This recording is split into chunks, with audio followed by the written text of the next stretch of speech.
All righty. Hey, welcome to another day of lunch breaks. Johnny, Friday was overly optimistic Friday. What do you have dialed up for Monday? Today is Happy Monday. Monday I kind of like saying it that way. Monday. Happy Monday I. Monday I. Yes. Yeah. All So that's where we are today. Cool. I like it. I think we should stick with that. That's a good one.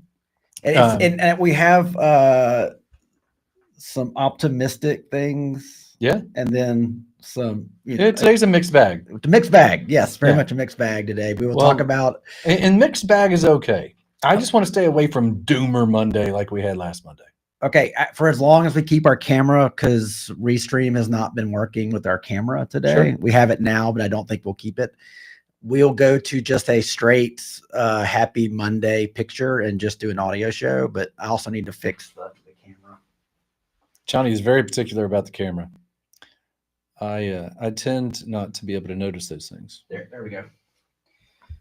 But yeah, we won't keep a camera the whole show. I just doubt it. Restream has not been keeping our camera. Well, we'll see how we do, and we'll see how we go. So let's go ahead and thanks for everybody watching last week. I went over our show grew every week until Thursday and peaked on Thursday, and then took a pretty big nosedive on Friday, but that kind of happens. Fridays, man. It's Fridays. Hard. Yeah. Don't ever release anything on a Friday. Only if you want to bury it. Yes. Right. But if you want to bury something. That used to be the politic way to do it, but with this new administration, every day is just a dump. So, well, and people have different expectations now. Very much. But we, had a good weekend. Did you have a good weekend? Had a great weekend. You didn't coach this week, did you? I did a little coaching yesterday. Coaching yesterday. Coaching some 12U softball yesterday. On Sundays, we do something we call Sunday Sandlots, which is a lot of fun because just anybody that wants to come can show up. Doesn't matter what team you played on. And then this adult or kids? These are kids. Okay. So the kids show up, parents bring them and hang out. And the kids, we divide the kids up like you would back in the day and make sure we got a good balanced team. And then we let the kids play. And we try not to overcoach them. Just like enjoy the game for what it is. Just like I did when I was a kid and we used to play out in the backyard. I could see a lot of, kids I've seen where parents were making kids decide at 8 or 9, like what sport they wanted to specialize in. And it's getting worse. I think that would be it's getting worse. That takes away a lot of the fun. I mean, like you don't get to play organized sports very long in your life, right? And not to be able to play 3 sports or 4 sports. Yeah. It's kind of, I get why a parent does that, but I don't know. Look, let's just play more about the parent than it is about. Let's play the math out, right? The odds of a child going to college on an athletic scholarship, not very high. I understand people are trying to optimize for that, but that doesn't help you beyond that. What I'm trying to do is give my children the opportunity to experience as many different things, figure out what they like. Even if they don't like it, it's going to make them an overall better athlete by doing different things when you're younger. Right. Yeah. So for them, I don't care if they ever just pick one. If they're going to have to decide for themselves. I guess that's what I'm saying. Good parenting tips. I'm not going to be the one to do that. And also, I don't know if it's good parenting tips. It's just how I do it. Well, I'm not ever going to criticize how somebody else raises unless your child is a prodigy like Tiger Woods was at 6. It's very difficult to. I think Tiger Woods was on the Tonight Show at 3. He was putting. Yeah. They showed that. They've showed that a bunch of times. Crazy. He was a tiny little guy. All right. Yeah. So we'll start out our show as usual. It is lunchtime, and if you're not thinking about if you don't know what you're eating, you're thinking about what you want to eat. Yeah. So I'm definitely thinking about what I want to eat. So you have so what are you eating? You gave a video that we are going to watch. Yeah, I'm feeling KFC for lunch today. Yeah. And when I encountered this story over the weekend, it was all inspiring. And I thought that sounds like a good Monday lunch plan. All right. Well, let's go ahead and see what Scott wishes. Imagine a chicken restaurant running out of chicken. In 2018, KFC faced the ultimate nightmare in the UK. A vendor switch caused total chaos. Within days, 750 out of 900 stores shut down. Over 26,000 staff stranded. The public was furious. So many called the police that they tweeted, "Please don't contact us about the #KFC crisis." Newspapers slammed them, and brand scores plummeted from 2 to 12. Social media exploded with 53,000 mentions in one day alone. But KFC didn't hide. Instead of corporate jargon, they went honest and hilarious. Rearranged their logo to FCK with a raw apology. A chicken restaurant without any chicken. It's not ideal. It's been a hell of a week. Printed in major newspapers, it admitted the teething problems with deliveries. The campaign reached over 1 billion people, 797 million via media, 219 million on social. Positive attention soared from 7% to 29%. They turned a disaster into gold using the 3 H's: humility, humor, honesty. This proves authenticity wins in today's world. Polished images are out. Real stories build trust. For brands and founders, share your journey, mistakes included, and watch magic happen. What crisis did you turn around? Share below. Follow for more epic business stories. All right. I just love you have this massive screw up. Everybody is just beating you to death. And instead of coming up with an excuse, you come out and you say, we messed up. Yeah. And you take the thing that they're punishing you for, which is your name, KFC. It becomes a bad word. And you just turn the letters around and you say, FCK. It's been a hell of a week. It's simple, but it feels brilliant. Well, again, admit your mistakes, people. Most people. Well, first of all, I hate to think we live in a world where people are calling the police for a KFC crisis. Talk about first world problems. Yeah, well, that was the UK, Johnny. Oh, that was the UK. Oh, yeah. Well, I guess that's first world. I don't know. Typical. I don't know what they're turning into, but I guess that's still first world. Typical, whatever your proverbial slang is for British people. Well, I will tell you, KFC makes again, I have not been in a KFC in quite a while. They made a heck of a pot pie. Oh, yeah. I remember that from back in the day. I don't know if they still make the pot pie, but it is pretty darn good. I mean, KFC's biggest problem in this town is Foosackly's. Okay, I still think Popeyes is their biggest. Well, Popeyes rival. is their big rival everywhere. Yeah. Anywhere in the South. Right, but yeah, sure. you watch Foosackly's. I mean, that line is incredible. it stops traffic. Like the Foosackly's that is up by the skateboard park up in Mobile, Alabama, on Airport Boulevard. Yeah, it's where airport starts. You know, by the loop. Man, they have to they need to get cops out there to direct traffic. It's crazy. I think the one that they finally moved on Dolphin Street up there by 65. They had that little tiny one, and that did not work. And I think they're in a much bigger space, but still, man. Well, look, that one over there off University in the Piggly Wiggly parking lot, boy, that thing will be backed up to the light. Yeah. I mean, they have a huge parking lot there. Yeah, nuts. But what you talk about a great business model too? Like, what do? We do chicken, we do French fries, and we do bread. And I will say, Chick-fil-A knows how to handle their. I will give a nod to Chick-fil-A. They know how to handle their overflow of 3 drive-through lanes. Yeah. 3. You know, I guess the question is, before these places blew up and you had these crazy lines, were people eating at home more, or are these restaurant people who were eating lunch in restaurants? They're going, I can't pay $25 for a salad. I agree, dude. So I'll go through this drive-through for $12. But I've dropped some bones that what I would say is fast food. I couldn't. It's still going up. I'll tell you who's got the best deal in town, right across the street over here. Checkers. Oh, the Glorilla. The 4 for $4 of the Glorilla. Yeah, right. That is a bargain. I'm not quite sure how.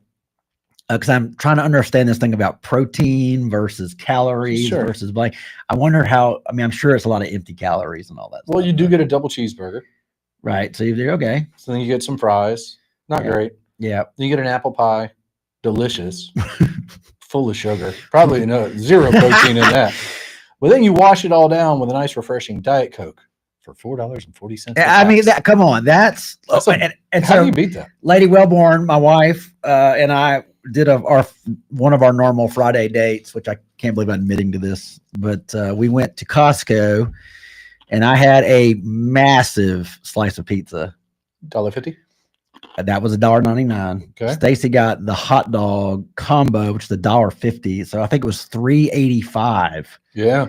And I was like, this kind of reminded me when I went on dates in high school in the late 80s, like less Not than bad. $5. That's pretty good. Hey, again, Everything, hold on. you gotta make your Again, money somewhere. right. And I'm sure it's not good but it wasn't super bad. I mean, look, you can eat fast food for every meal if you move a little bit during the day. Well, correct. You don't choose terribly on your fast food. Well, I woke up the next day and hiked at 4.25 miles. Yeah.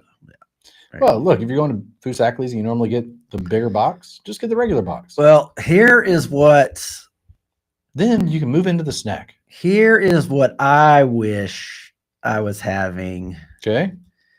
It's simple. The Simple Greek. I've been to one over before. there on by Florida and over there Shell Road, by Taco Mama. Yeah, by Taco Mama. Mm-hmm. And it's the you bowl or pita, which I always pick the bowl. Okay. You get a protein and a sauce, you get toppings, but this is some solid stuff. And by the way, this is a local owned, I think it's a franchise, but this one's locally owned. Yeah, that's what a lot of people should understand also. A lot of times people say, oh, I only eat at locally owned restaurants. I don't shop at franchises. Almost all of your franchises most of the time, are owned by somebody in the community. Trying to figure out, let's see here. But I guess I get the. I think I saw this business originally on Marcus Lemonis' show, The Prophet. What, Simple Greek? Yeah, I think this is a brand the thing you get to pick, but I always get the beef. Oh, sometimes the chicken's pretty good. But so Simple Greek, it's local. Yeah, I like that choice. But all right. So stop sharing, and I'll healthier for sure than my KFC. Yeah. And again, let's see. Let's take. His Bradley Flowers. Thanks for watching. Bradley, we're not going to talk about politics. We're not today. talking about politics today, even though there's a mayor race tomorrow. Chicken finger salad, chicken fingers rolled in buffalo. Now we're talking. Okay, so this is Foosackly's, right? Bradley fingers. I'm gonna put it up here. Right? Check this out. I didn't know we could do this till yesterday. Oh, big time! See this? Oh, this is like a real TV show now. Yeah, chicken fingers salad. Wait, chicken finger salad, chicken fingers rolled in buffalo dressing, 2 buffalo, 1 jalapeno ranch. Before you put your chicken on the lettuce, douse it in the extra buffalo. Put your fingers on, then put the put your fingers on. Oh, gotcha. So Bradley, that is impressive. It feels to me like the salad's only purpose is to keep you from ordering French fries. Oh, for having a salad? Yeah, like this exact order is right. I want the fingers and fries, but I'm trying to behave. So I'm going to get the most delicious fingers, and I'll eat the lettuce because that's what it's laying on. So Bradley says that's his secret recipe. You have to do it exactly like that. In his way to do it. I think that's fair. But that's a new tool I learned over the weekend here. That? Look at this. It's pretty cool. So I will hide it back now. And we still have our camera right now going on. Happy Monday. Happy Monday. I can't know how to say that. I think. Yeah. Again, if it's audio only, it's hard to do. It's the video. I mean, the screen takes care of itself. But MONDAI. All right, you got to show Bradley's final warning if you do actually order what he's asking. So this is if you this is the repercussions for the order. Oh, so okay, right. So this is like knowing you have a vice, but willing to take the take the sin. Mm-hmm. All right, well, that's fair. Yeah, well, Buffalo does different things to different people. We'll call that toilet news. Potty time. Breaking potty news. Yeah. Simple Greek, KFC. Those are good choices. But what else is going on for Happy Monday? Well, Happy Monday. We had the start of football season. We did. It was week 0. Yeah, week 1 for high school, week 0 for college. Yeah, week 0 for college. So I thought we would do mixing of our two cultures here. You got Southern football and AI. Okay. And let's see our agent LA Lively. Okay. Let's see what she's going got. to do. Hey, football fanatics. I'm Agent Ailey Lively, SEC football junkie, AI whisperer, and let's be honest, the only girl who can explain blockchain at a tailgate and hack into a mainframe before halftime. Today, we're talking about how artificial intelligence is transforming American football. Yes, even the NFL, where the only thing more sacred than the playbook is the pre-game barbecue. Now, imagine if Bear Bryant had a robot assistant. One that could break down every play, every pass, every fumble, faster than you can say, "Roll Tide." That's what Microsoft's doing with the NFL. They're handing out these co-pilot-powered Surface PCs like they're red Solo cups at a frat party. Over 2,500 of them. Coaches, players, even the folks running the scoreboard are getting a taste of AI. It's like having a super-powered secret weapon who never forgets a stat, never misses a play, and always knows when to call your mama. With AI, coaches can filter plays, analyze formations, and even predict what the other team's about to do. Kind of like how your sorority house mother always knows when you're sneaking out after curfew. But here's the kicker. AI isn't just for the big brains in the press box. It's changing how we watch, play, and even think about football. Remember when film study meant hours of squinting at grainy VHS tapes? Now AI does it in seconds, tagging every pass, every tackle, and even flagging when a player's about to run out of gas. It's like having a crystal ball, but with more math and less voodoo. Some folks worry AI might hallucinate, give a coach the wrong play at the worst time. But honey, that's just football. Sometimes you throw a Hail Mary, sometimes you get intercepted. The real winners? They're the ones who learn to use these tools better than anyone else. It's not just about muscle anymore, it's about mind. So whether you're calling plays in the Super Bowl or just trying to win your fantasy league, remember, the future of football is smart, fast, and a little bit Southern. And y'all, I am here for it. Stay curious, stay agile, and I'll see you on the 50, sugar. All right. Football season, baby. I like it. I can definitely see this. Also, there's going to be this AI battle of sports wagering using the AI tools. What do you mean? Like how fans do it and use it to make, because gambling is so utterly different now, because you can bet on every play, every pitch, every throw, every player. So the reason I say it's going to be an interesting competition is I don't think anyone's going to make a publicly available tool that does this. Not that's any good. Or I think people are going to invest in tools for themselves. Oh, right. Create the tools because they don't want to keep it hidden. Yeah. Right? Well, because when you're beating the market, you don't want to let them know. I mean, you don't want your competitors to be betting on the same thing you are. It sounds like also FanDuel or whatever will be looking for this and buying up and squashing stuff. Oh, I think so. Yeah. Yeah. But they can't stop it forever. I mean, somebody's going to open source one eventually, and then people will build off that. And that may already have happened. But it works both ways, though, because think of the tools that the prognosticators and the their lines are getting better for sure. I mean, they're using it for their lines. Right. So where you get some upside, they've already had it for a while, and they will probably still maintain that, because I'm sure some of the best algorithm people in the world are working for the Vegas people. But they still need balance on both sides of the ledger, right? They want balance they want people betting on both sides. Right. They don't want the risk of, so they've got to keep it right in the middle. So it's really, does your AI beat their AI? Does that make sense? Correct. Because that's exactly what it's going to be. Right. Who is prognosticating and analyzing better? And humans are going to be guessing. And I would imagine that's really all humans do right now. The other thing too is like the Vegas side has more access to what I would call better source material. Like they would know how to get the raw source data a lot better than most people. Yeah, I think it depends on the sport. Like baseball, there's something called Baseball Reference that logs every single pitch, and it's open source. Wow. So you can, if you know how to pull data, you can go pull data from it. That's cool, man. Geez. Yeah. Shoot. But I don't know about other sports. So I do use AI for fantasy baseball. I won't tell my competitors what I do or how. Well, look, there's no But, rule against that. No, right? absolutely not. I would be disappointed if other people are not.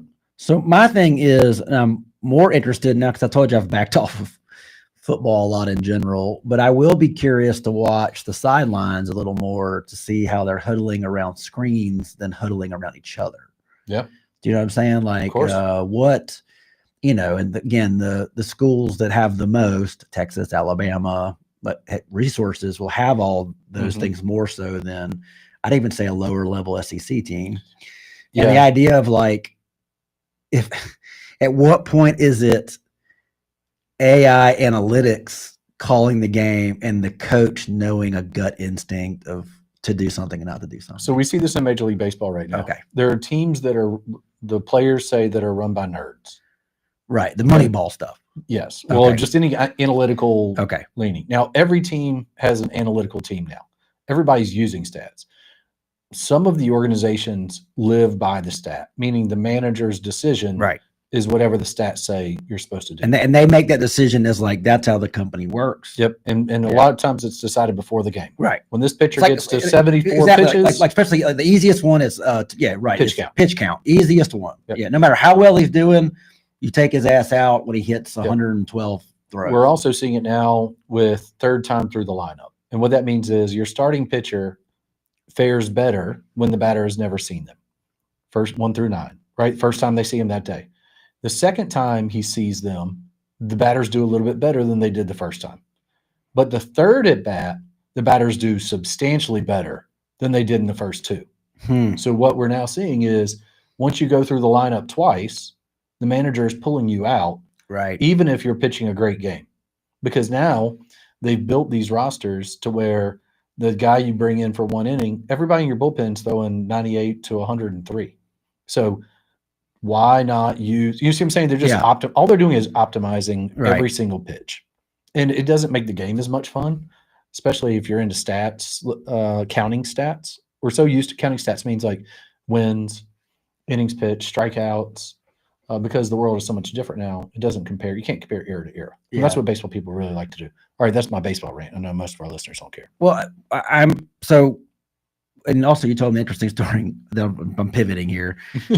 Ted Williams, when you told me about how his eye, could almost read it like an AI robot of a pitch, one of the best hitters in the world, because you said when they throw the ball, his eye would see a red dot based on the laces of the the best major league hitters can see a dot. And so, but he could see if it was a changeup, a slider, a curveball based on the radiation of that red. Yeah, which way the red dot was crazy. Spinning. You could tell if it was clockwise or counterclockwise, which is insane eyesight because the very best hitters are the ones that can see the dot. Yeah. And most people can't even see that. Yeah. But he can tell you which way it's my God, what a bit of evolution that is to have that in your DNA to that microsecond slow down that most people don't get. Yeah, it's got to be in your processing speed. Oh, right? no, I don't think it's in your vision. No, that's one of those, if you're on some spectrum or and your brain radiates and sees things different than somebody else does.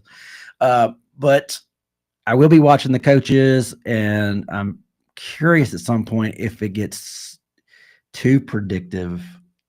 Then you go against it, right? So when does it tell you? Does it tell you to actually? But then it's probably an AI that says when not to go against it. Right. It's that idea of the Alan Turing thing, and when the Enigma machine they broke World War II's Germans' code. They couldn't stop everything. They could only stop like 2.3% of the things. Right. They didn't want to give it away because they didn't want to give away that they've already broke the code. Yeah, because then they just change it.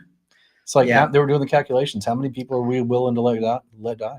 Well, I guess you could have also the idea of the team geek used to be the statistician is now a hacker, and they're just trying to hack. Like Michigan already has a coach that's trying to hack into Ohio State's database to the get all their plays. Got in trouble for hacking the Kansas City Royals system. Oh, really? Wow. Yeah.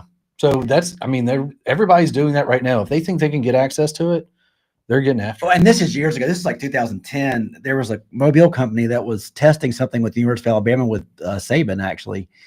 And it was an iPad, but it was internal only. Okay. Internal video. So your coaches would give you an iPad or whatever they were using to, let's just say, the second string cornerback, right? So when he would turn his thing back in during practice or the film session the next day, they would download the results of, did he turn it on? How much did he look at it? Did he rewind it? How long did he look at it? You know, so they were looking at, was he looking at the film breakdowns that I made for him? Yep. And the idea was, you didn't look at that, you were in trouble. So there's a famous story about Jamarcus Russell. Remember him? Oh, yeah. From Mobile, right? From Maysville, Mobile. Williamson High School, the #1 overall pick coming out of LSU. And the reason the Raiders cut him, allegedly, was they gave him game film. Oh, no. And they were worried that he wasn't watching it. So then they sent him home with blank videos. And he came back the next week, smoked him, and told him all about what he had learned. And they knew for a fact that he wasn't watching. What a dummy. Didn't even turn him on. Again. So the story goes. I don't know. That is, again, one of the biggest busts in NFL history, possibly in sports. There. He's up there. Yeah, I mean, I hate to. Yeah, I mean, look, he's a cautionary tale. I'm sorry. Put a label on it. He's a cautionary tale, man. You know, I mean, if you don't have ambition, you can have all the talent in the world. But if you have no ambition, it's worthless. Worthless. We have a new segment today, Scott. Future AI tech today. I love it. The future today. Yes, the future today. And so we will look at some things that I have handpicked here. Curated from the mind of Johnny Gwynn. Let's see here. Let me go to my little thingy right here, and we'll go to screen, and we'll go to, oh, this is cool. I think you sent me this. So this is, nope, that's not what I wanted. Oh, that was cool, though. That's not what I wanted. Not what I wanted. So let's see here. Add a scene. Media. Sorry, guys. Folks, this takes a little longer, and I always make that mistake right there. Let's see here. Here we go.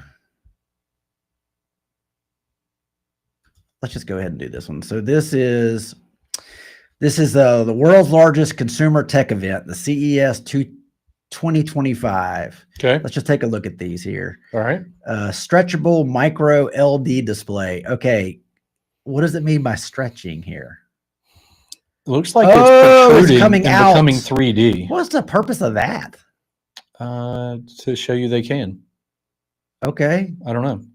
Oh, I see it. I see it. I see it. I can see it used in theme parks, maybe. Yeah. Oh, like experiential. Or a medical diagram.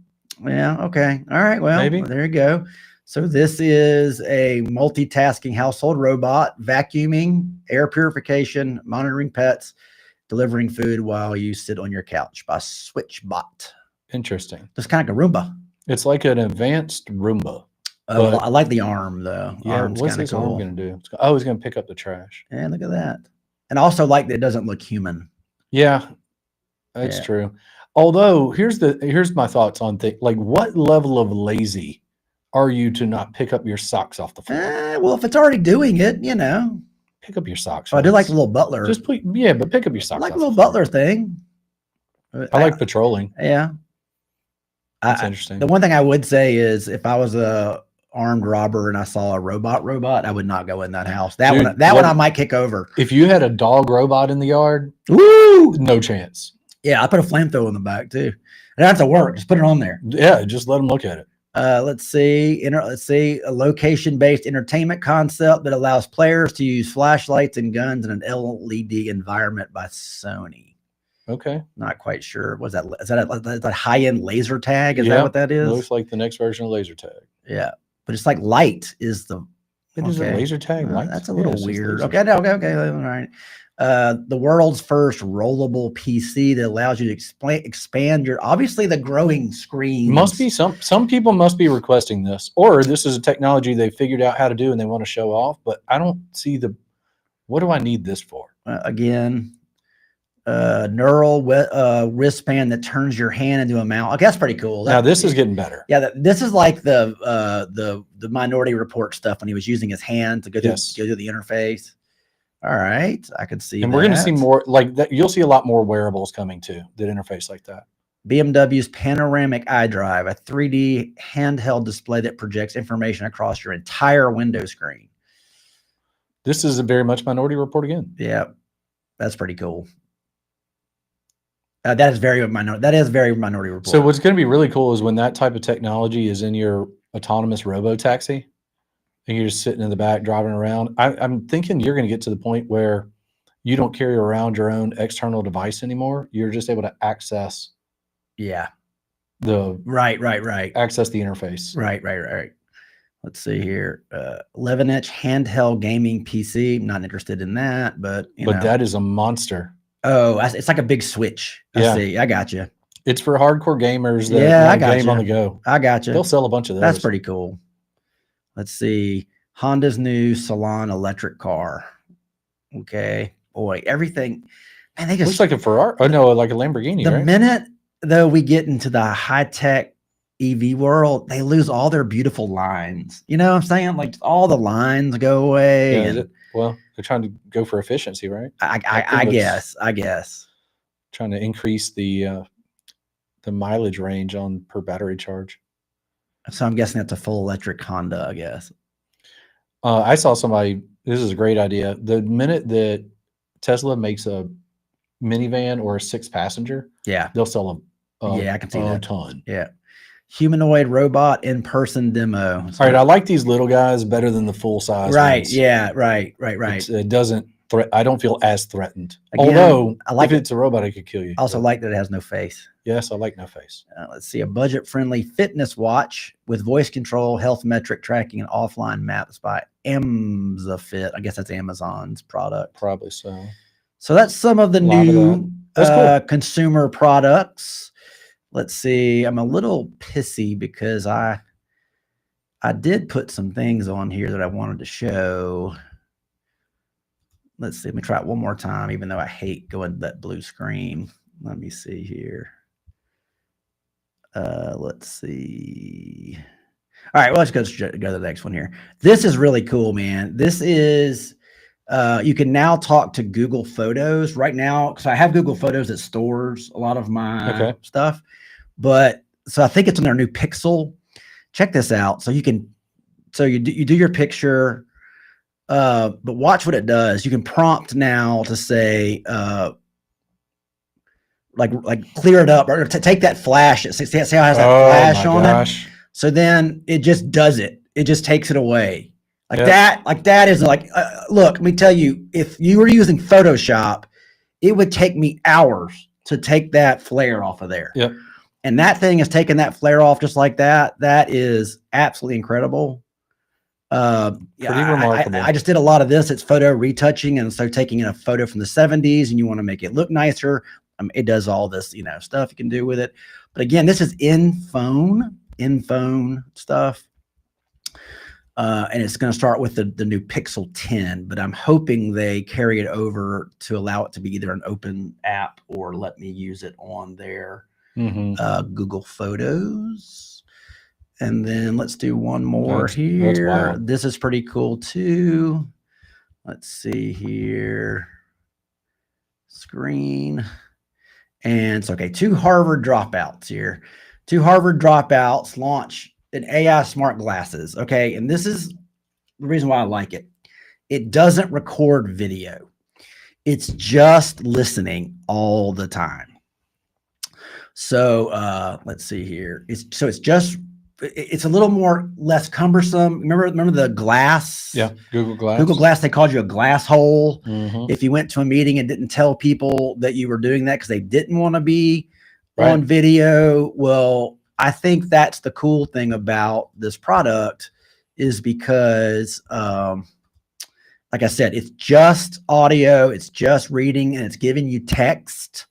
So that's pretty cool. See, fact check, define, suggestion, never lose. I hate that though. Like never lose a debate. I kind of don't want to ever do that. I had someone fact check me one time when we were drinking, talking, and he kept like going to his phone. Yeah. And he was like, dude, it's not 90%. It's like up to 74%. It was stuff like that. And I finally I pulled the young man aside and said, hey man, when you're around people who are just drunk talking and stuff, don't fact check me in real time, man. It is really rude. It only matters if both people are trying to get to the right answer. And my thinking, I was like, okay, what's the difference between 90% and 74% if I'm talking about how bad this is? Okay, it's really going to be bad at 74% too.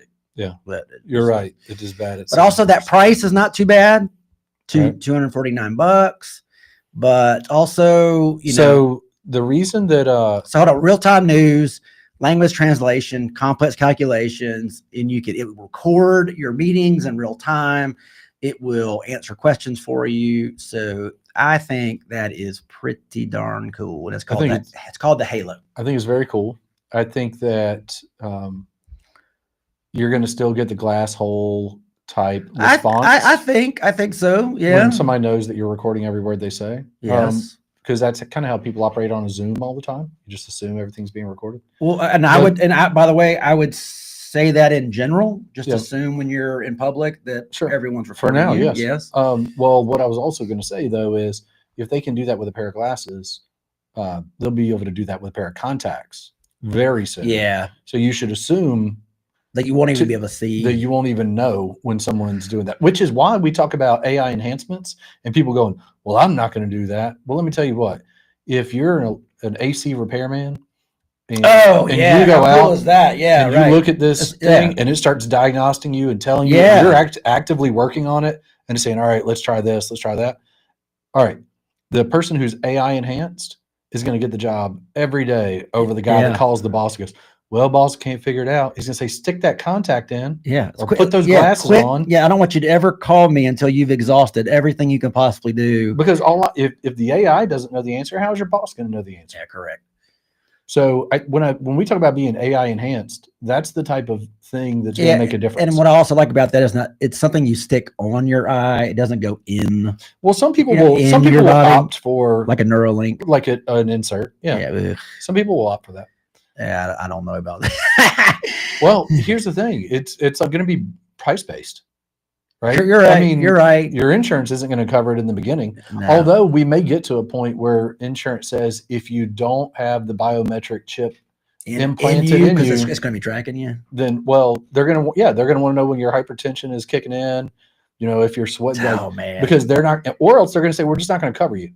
That's up there with like what dystopian movie would be up. That's kind of up there around Logan's Run. Sure. But we do that right now. We ask you if you're a smoker.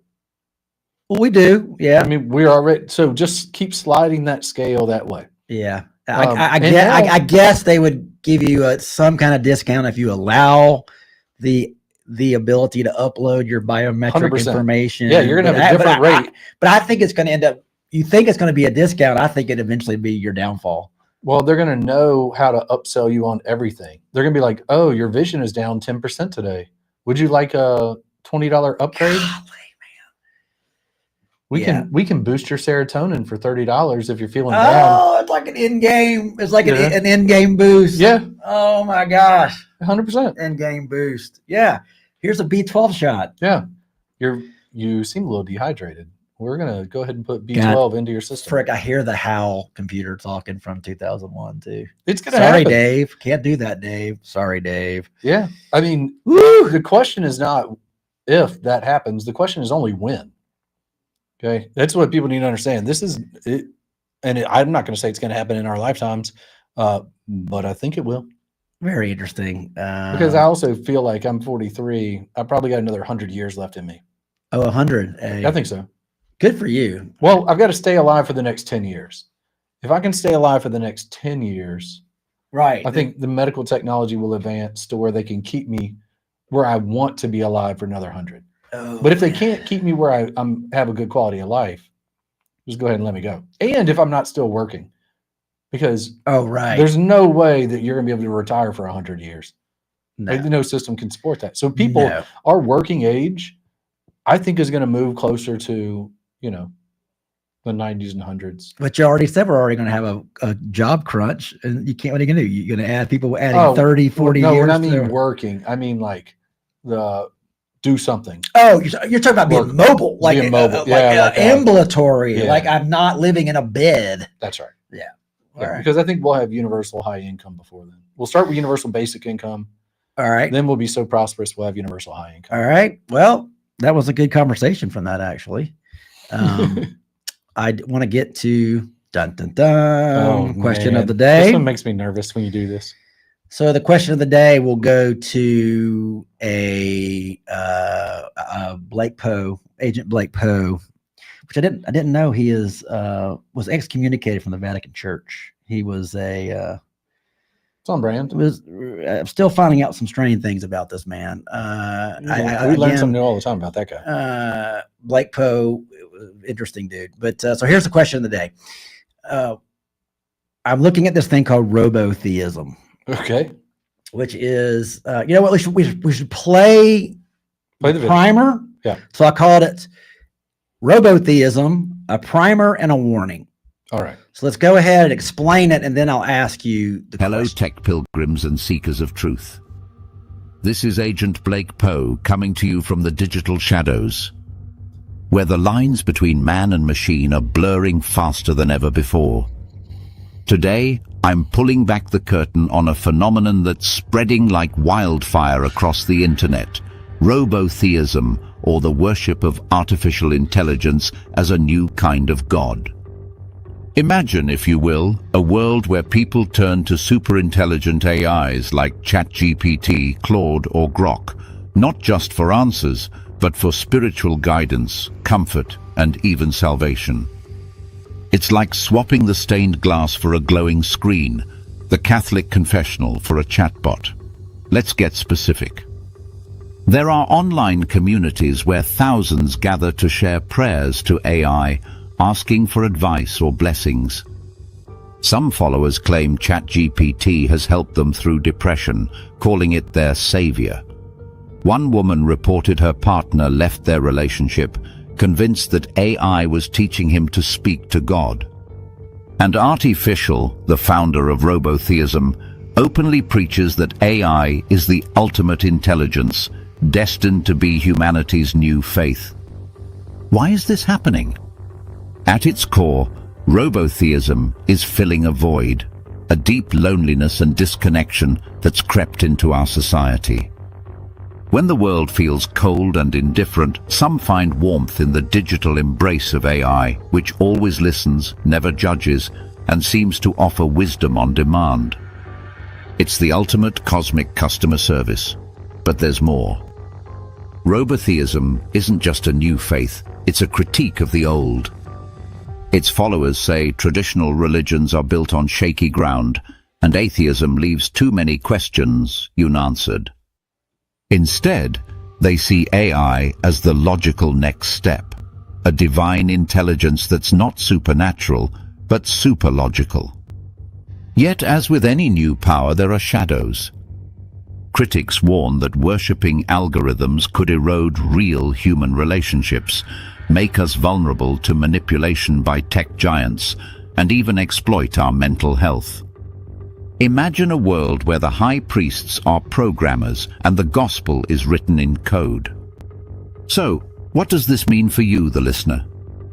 As we race into a future where machines might become our mentors or our masters, it's up to us to ask the hard questions. Are we seeking connection or just convenience? Are we finding meaning or losing ourselves in the machine? Stay curious.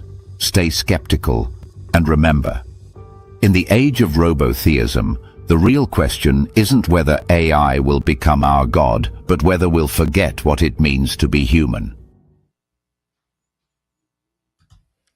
All right.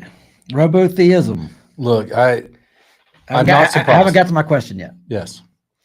So what if 5, 8 years from now, you have 3 daughters? I do. Kids tend to rebel against their parents. That's true. What would be your advice, or how would you react if one of your children started, became a robotheist? Robotheist, the Church of Jarvis, the Church of whatever. Yeah. I'm just curious. Would you talk through? That's the question of the day. Would you see it as a major problem or just something that is happening? I would see it just as something that is happening, that they're trying to figure out their own way through life, and they'll find their way to what makes sense to them. But I'm not going to, I don't have to agree with everything my children do. I get that, but but you want to steer But some them. people- Steer them. Yeah, but you said as adults.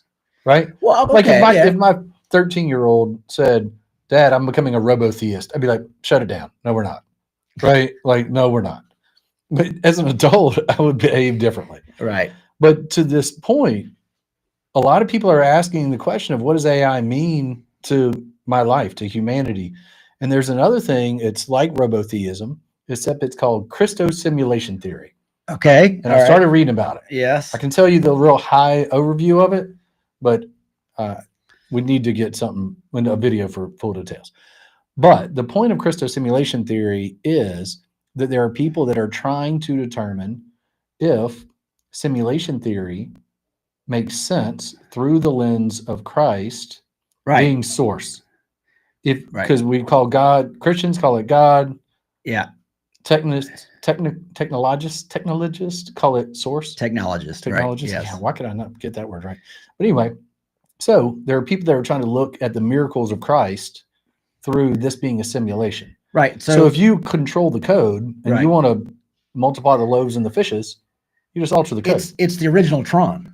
Yeah. Tron. Okay. Remember Tron, the video game? Yeah, but I need to go rewatch it. He was a user. Uh-huh. Tron was a user. And when he figured out I can manipulate the universe that I'm in because I'm a user, I'm a higher, I'm not just a pixel. I'm not just a unit, something or other. I'm actually something. That's also the Matrix. Neo yeah. So rather than a character, you are the director.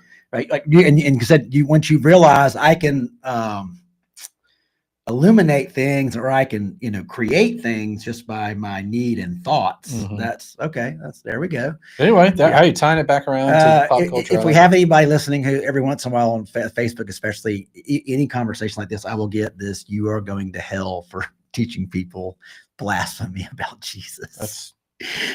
But I'm always like, well, it's a lot of questions about things, but robotheism. So, that's an interesting thing. We're going to see more of it. You're only going to see more of it. But I could really see the atheists who is I don't care what anybody says, it is religion upon itself. Sure. Especially them not believing in God is their religion. Yeah. And having to tell you why you're a fool for not believing your God is also part of their sacraments. Right.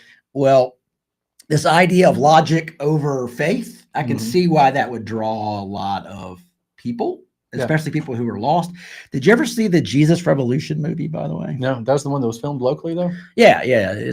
Some of it was, yes. So the Jesus Revolution was about the Jesus movement in the 60s and 70s.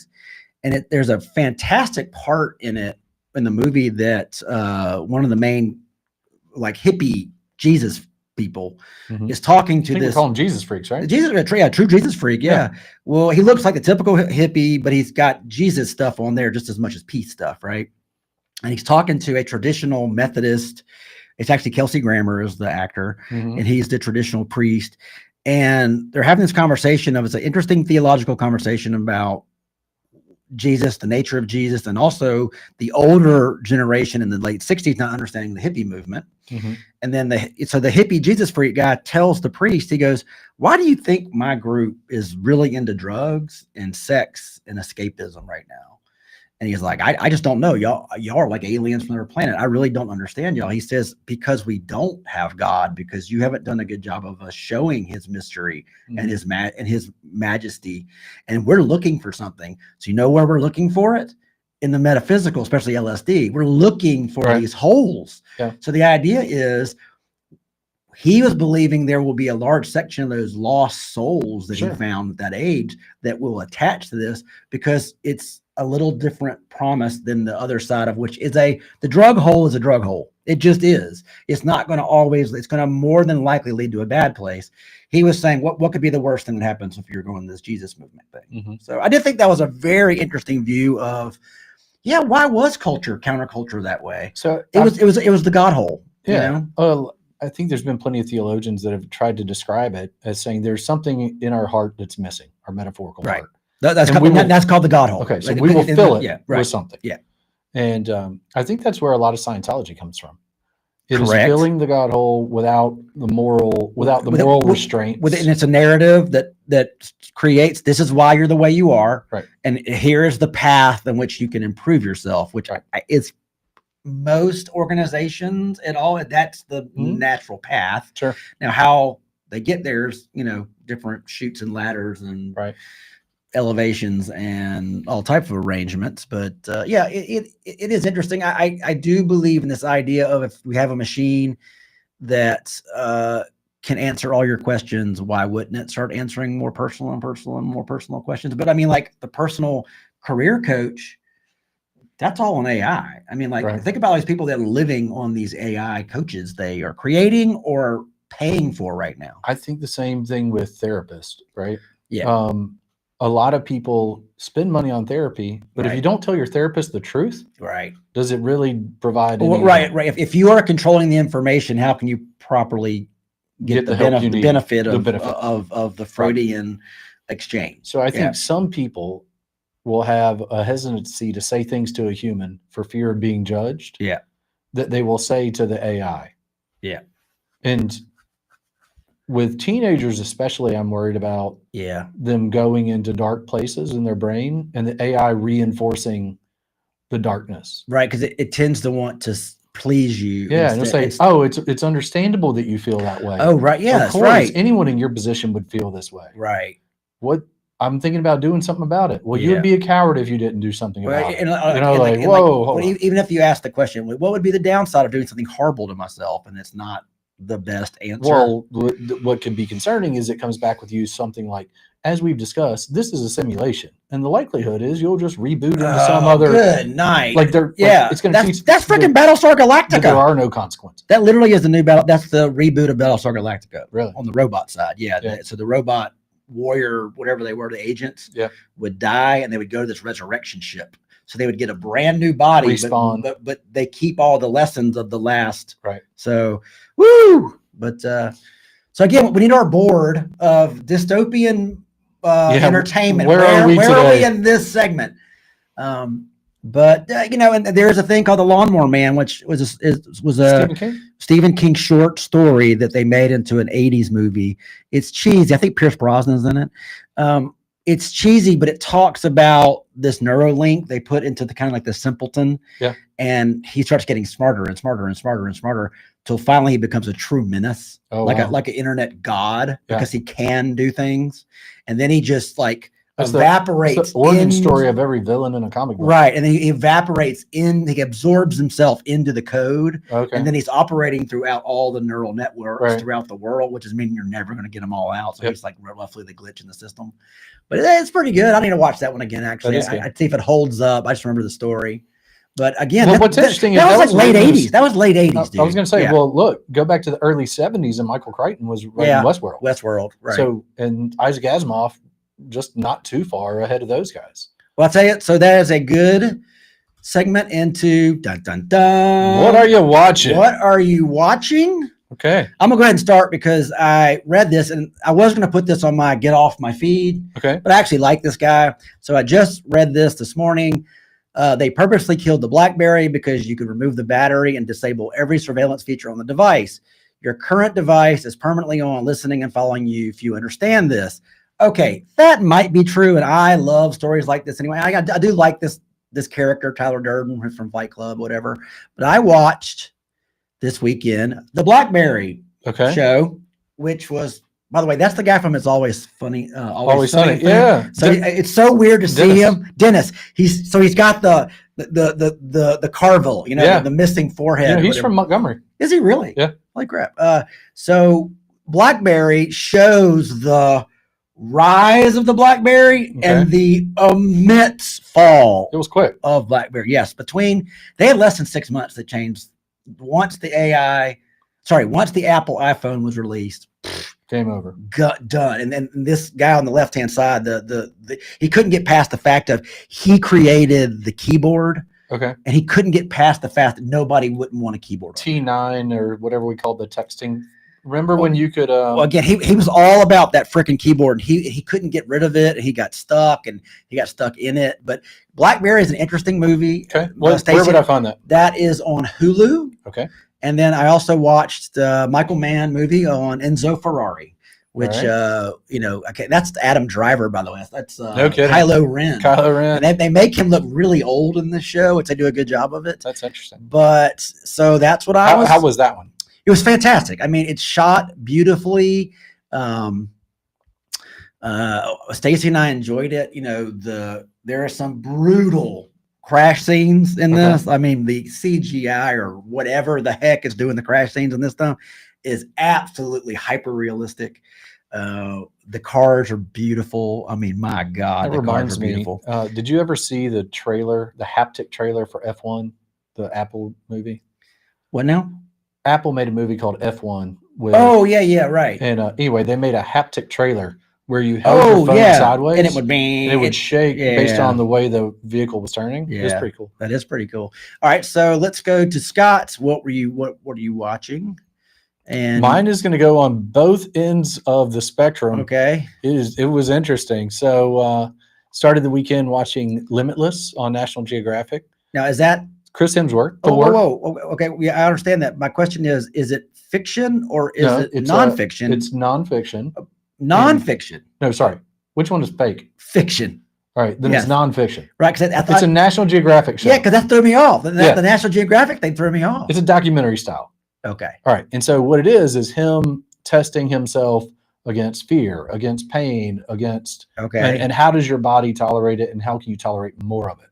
So the first episode is him, and he wants to try something new to enhance his brain and stimulate new neural growth. And does he take a pill? No, they tell him that you need to learn an instrument. That'd be a good way. So he decides he's going to learn how to play the drums because his buddy Ed Sheeran says, you can come play my concert. So it's him over the course of X number of weeks trying to learn the drums good enough to play live in front of an Ed Sheeran concert. I see. That's the first episode.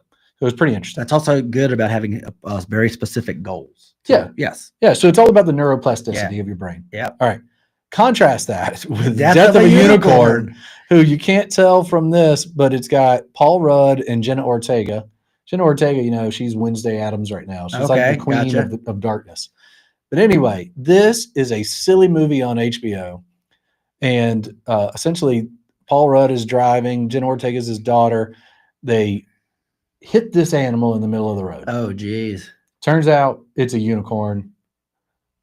Turns out they are on their way to meet with some folks that then want to turn the unicorn blood into like a medicine product, a medicinal product. Yes. And everything that can go wrong. So what did the unicorn blood do? Did it like restore heal you no matter what you had? It's like the fountain of youth almost. Yeah. Cure your cancer with just imbibing on the unicorn blood type situation. Yeah.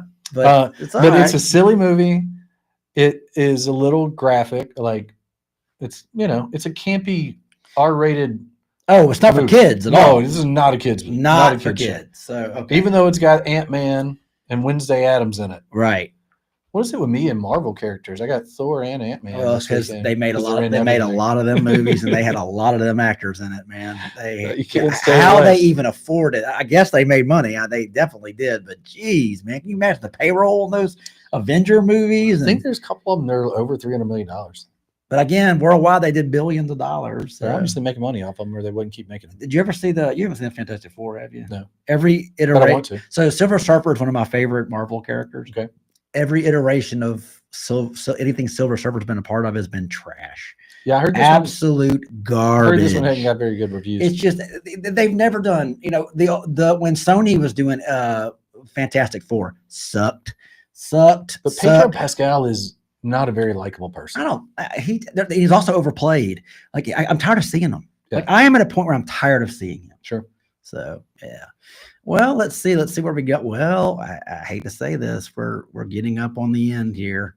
It's been a happy Monday. Happy Monday, Monday.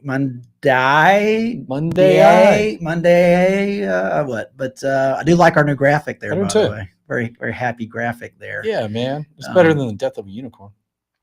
Death of a Unicorn. It also sounds like a lot of companies that I know. Oof, no kidding. Yeah. Everybody's like, this is the so-and-so killer, and it either is or it isn't. Apple better figure out the AI game fast. Apple, man. Apple is talking with Google Gemini. They should talk to everybody that'll listen. Because anybody will listen. They got enough money they could buy. Like they should probably partner up with somebody like Anthropic. Well, we had reported that on our radio show, Beyond the Blockchain, that they were talking to Anthropic. Yeah. Just hasn't happened.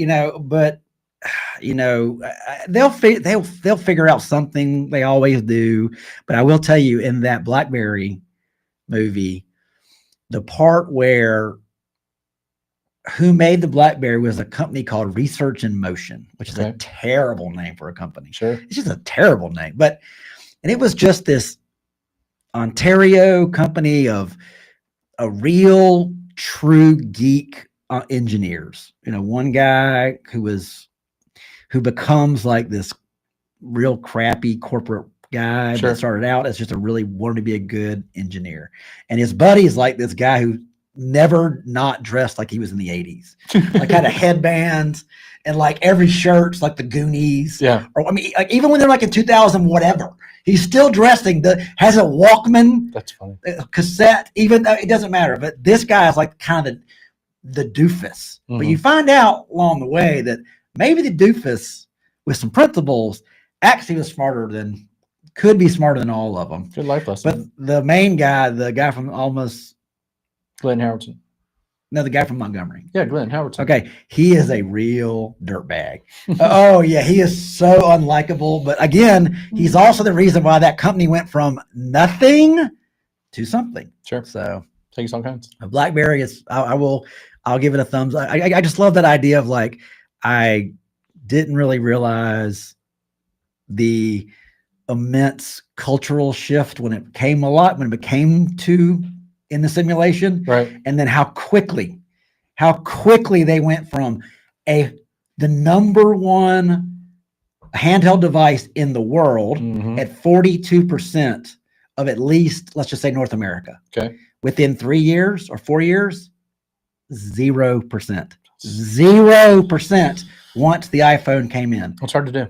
But there was a bunch of things that did it, though. It was the iPhone, and it was also BlackBerry took all their stuff and went to manufacture in China, which made a very, very inferior product.